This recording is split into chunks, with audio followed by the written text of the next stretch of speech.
হার বাইদে ঠেলা হামলে ডুইলা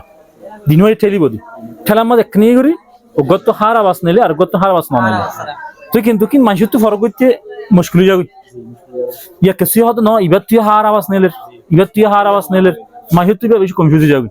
তাছাড়া বলি মৌলানা খান ইসলামাবাদ কি করছেন বলি মানুষ তো আসানো খান আর মানুষ তো ফরক করা না হওয়ার খান এবার তো হার আওয়াজ নিলে এবার তো ননেলের ইন ফরক করা না হয়ে বললা বলি আসান বাদ করে দিয়ে 11 হরফ নেলাই দিয়ে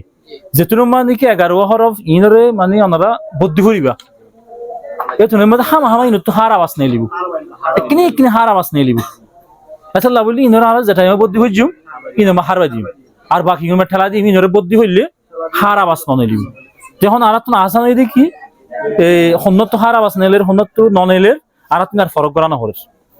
তুই নিজের এখানে ডিপলি জানি বললা বলি ওয়ান জানতে চাইলি জানি পারর জানতে মনে হইলে এই খাই দাম চলে যাই পারর ইয়াক কান হার বাইদে ঠেলা